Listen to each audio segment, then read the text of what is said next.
안녕하십니까 축구팬 여러분, 김준석입니다. 오늘만큼은 가슴 뛰는 승리의 소식이 아닙니다. 오늘을 정말 믿기 힘든 우리 바로 옆에서 벌어지고 있는 충격적인 이야기에 대해 이야기해 보려 합니다.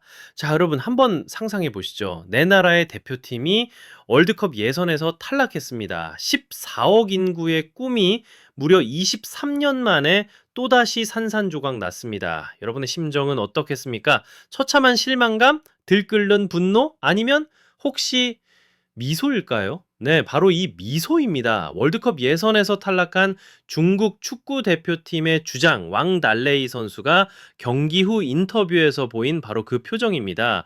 그는 탈락이 확정된 뒤 이렇게 말했습니다. 이 정도까지 왔으니 괜찮은 마무리라고 생각한다. 정말 믿기지 않아요. 괜찮은 마무리다니요. 23년의 기다림이 또다시 물거품이 되었는데 대체 무엇이 괜찮다는 말입니까? 이 믿을 수 없는 발언과 수십 년간 이어진 실패 뒤에는 과연 무엇이 숨겨져 있는 걸까요? 오늘 김준석의 풋볼파이에서는 단순히 감정에 기댄 비난이 아닌 냉철한 데이터와 팩트에 기반한 깊이 있는 분석으로 그 실체를 샅샅이 파헤쳐 보겠습니다. 자, 지금 바로 시작합니다. 자, 이 웃지 못할 이야기의 발단이 된 사건부터 짚어보겠습니다. 바로 2026년 북중미 월드컵 아시아 3차 예선에서 보인 중국 대표팀의 처참한 실패입니다. 화면 보시죠. 자, 중국은 C조에서 10경기 동안 고작 승점 9점, 3승 7패라는 초라한 성적으로 조 5위를 기록했습니다. 이게 무엇을 의미하느냐? 다음 라운드, 즉 4차 예선 진출 자격조차 얻지 못하고 그대로 짐을 싸야 했다는 뜻입니다. 그들의 희망에 찬물을 끼얹은 결정적인 경기는 바로 9차전 인도네시아와의 경기였습니다. 이 경기에서 0-1로 패배하면서 사실상 모든 희망이 공식적으로 사라져버렸습니다. 물론 마지막 10차전 홈에서 바레인을 상대로 1-0 승리를 거두긴 했습니다. 하지만 이건 이미 모든 것이 끝난 뒤 조 최하위를 겨우 면하는 그야말로 의미 없는 승리였을 뿐입니다. 23년입니다. 대한민국과 일본이 함께했던 2002년 월드컵, 그 본선 무대를 단 한 번 밟아본 이후 무려 23년이라는 시간이 흘렀습니다. 그리고 이제 그 꿈은 또다시 신기루처럼 사라져 버렸습니다. 네, 결과만 놓고 보면 이것은 완벽한 실패입니다. 하지만 여러분, 진짜 비극은 따로 있었습니다. 바로 이 실패를 대하는 그들의 태도에 있었습니다. 문제는 단순히 졌다는 사실 그 자체가 아닙니다. 더 심각한 문제는 그들이 대체 왜 졌는지조차 제대로 파악하지 못하는 것처럼 보인다는 점입니다. 자, 지금부터 한 겹씩 그 문제의 본질을 파헤쳐 보겠습니다. 첫 번째, 바로 현실 부정입니다. 앞서 말씀드린 주장 왕달레이 선수의 발언을 다시 한번 들어보시죠. 솔직히 말해서 우리는 4차 예선에 나갈 능력이 충분히 있었다고 본다. 능력이요? 능력이 충분히 있었다고요? 과연 그럴까요? 기사와 데이터는 전혀 다른 진실을 우리에게 보여주고 있습니다. 그가 언급했던 인도네시아전, 단지 페널티킥 실점 하나 때문에 아쉽게 졌다고요? 천만의 말씀입니다. 실제 경기 기록을 한번 보시죠. 화면 보십시오. 슈팅 숫자 중국이 5개, 인도네시아가 13개입니다. 5대 13. 이건 뭐 거의 일방적인 경기가 아니었습니까? 경기 내내 주도권을 내주고 끌려다녔다는 명백한 증거입니다. 그런데 여기서 끝이 아닙니다. 더 충격적인 기록이 있습니다. 바로 사우디아라비아전입니다. 슈팅 수 4대 19, 4배가 넘는 차이입니다. 그런데 정말 우리를 경악하게 만드는 숫자는 바로 이겁니다. 유효 슈팅 0개.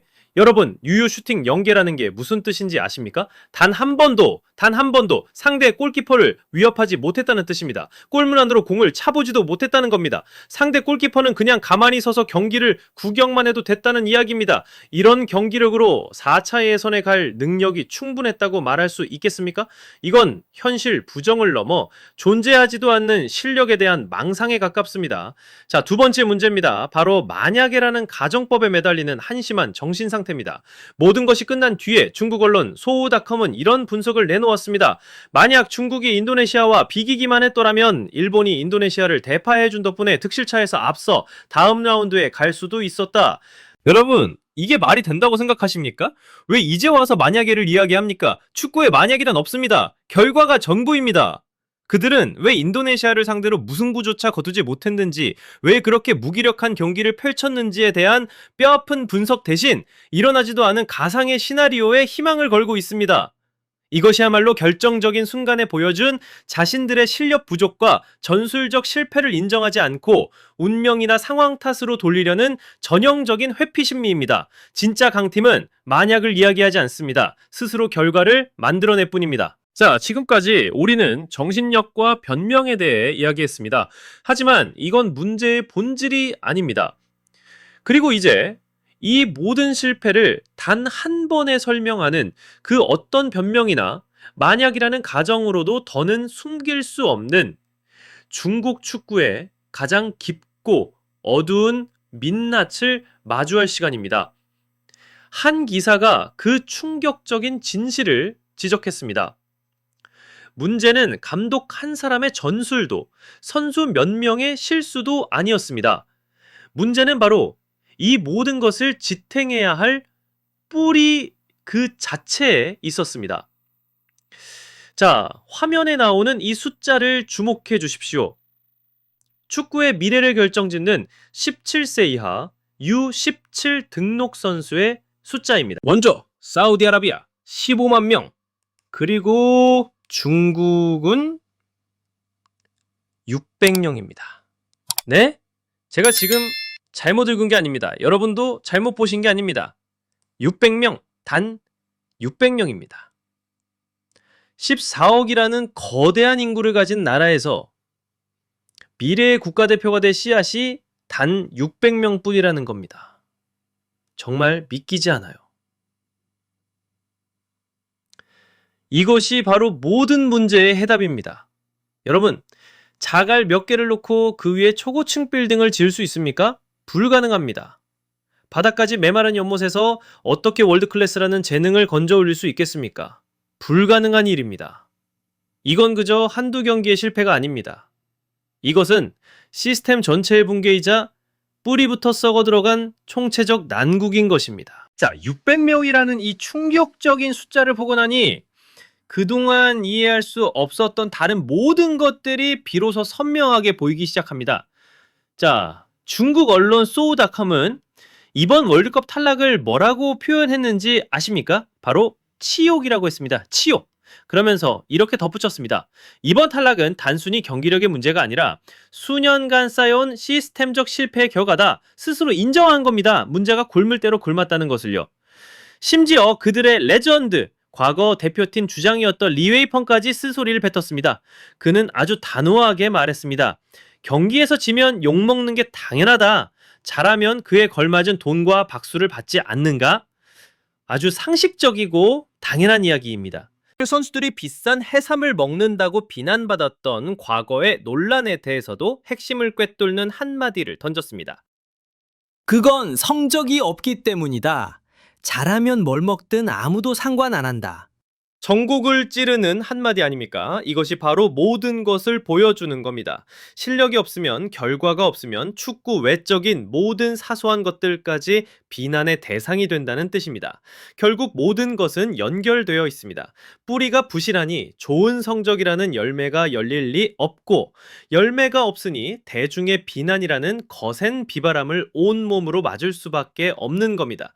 선수들이 받는 압박감은 팬들이 주는 게 아닙니다. 바로 그들 자신의 실력 부족이 만들어낸 필연적인 결과일 뿐입니다. 자, 이제 모든 조각들을 하나로 맞춰볼 시간입니다. 지금까지 우리가 본 중국 축구라는 이 비극의 전체적인 그림을 총 정리해 보겠습니다. 첫째, 현실을 외면하는 망상적 정신력입니다. 통계가 너희는 약하다고 명백히 보여주는데도 주장은 우리에겐 능력이 충분했다고 말하며 괜찮은 마무리였다고 자화자찬했습니다. 이것은 건강한 자신감이 아니라 현실을 보지 못하는 오만입니다. 둘째, 실패를 인정하지 않는 패배주의적 변명입니다.